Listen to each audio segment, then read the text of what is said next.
Hello, আসসালামু আলাইকুম। হ্যাঁ সেলিম, কি অবস্থা, কেমন আছো? হ্যাঁ ভাই, ভালো আছি। কাতারে আসতে চাইতেছো? ভাই কাতারে আমি তো আজকে 10 বছর, আসলে আমি তো ভিসা ব্যবসা এগুলো করি না। আর এগুলোর মধ্যে আমি জড়িত নেই। এগুলা ভাই ফেরা, বুঝছো? আসার আগে অনেক মধুর মধুর কথা বলে তো, আসার পরে ভাইয়া পরে সম্পর্ক নষ্ট হয়ে যায়, বন্ধুত্ব নষ্ট হয়ে যায় ভাইয়া।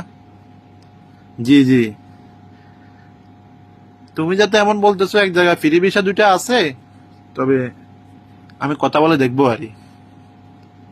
ভাই দেখো ভাইয়া, আসার এখন তো মধুর মধ্যে কথা বলো, আসার পরে তো পরে সম্পর্ক নষ্ট করো না।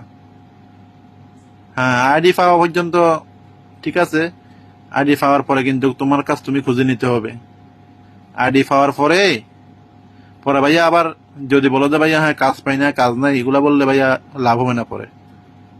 জি, বুঝে শুনে দেখো ভাইয়া। কারণ সম্পর্ক নষ্ট করো না ভাইয়া, আসার আগে অনেক সুন্দর সুন্দর কথা বলবা, আসার পরে যখন কাজ পাইবে না তখন সম্পর্ক নষ্ট হয়ে যাবে ভাইয়া। ভাইয়া একটা কথা মনোযোগ দিয়ে শোনো, বুঝছো? বিদেশে টাকা ইনকাম অনেক কষ্ট ভাইয়া, পরিশ্রম করে টাকা ইনকাম করতে হয়।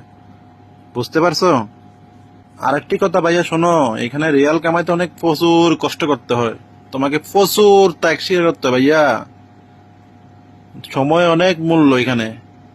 নিজের অধীনে কোনো কিছু করা যায় না, অন্যের অধীনে সবকিছু করতে হয়।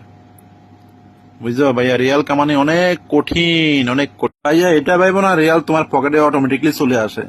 ঠিক আছে, তুমি ঘোরাফেরা করবা, এদিকে সেদিকে ঘুরবা, ভিডিও বানাবা, ফটো ফটো পোস্ট করবা ফেসবুকে, তোমার অটোমেটিকলি তোমার রিয়াল পকেটে চলে আসবে। এটা ভেবেও না ভাইয়া আবার, হ্যাঁ। এখানে পরিশ্রম করে একটা রিয়াল কামাতে হয় ভাইয়া, অনেক পরিশ্রম করতে হয়, প্রচুর পরিশ্রম করতে হয়, প্রচুর গাম জড়াতে হয় ভাইয়া, তখন রিয়াল পকেটে আসবে ভাইয়া।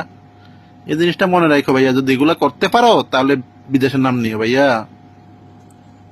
না হয় অযথা ভাইয়া সম্পর্ক নষ্ট করো না ভাইয়া। সম্পর্ক তোমার জায়গা আমার জায়গা যেরকম আছে, সম্পর্ক সম্পর্কের জায়গা রাখো, কিন্তু বিদেশে এসে ভাইয়া সম্পর্ক নষ্ট করো না ভাইয়া। হ্যাঁ, বুঝে শুনে দেখো ভাইয়া, প্রবাস বলতে হচ্ছে ভাইয়া যত পরিশ্রম করবা তত ফল পাইবা।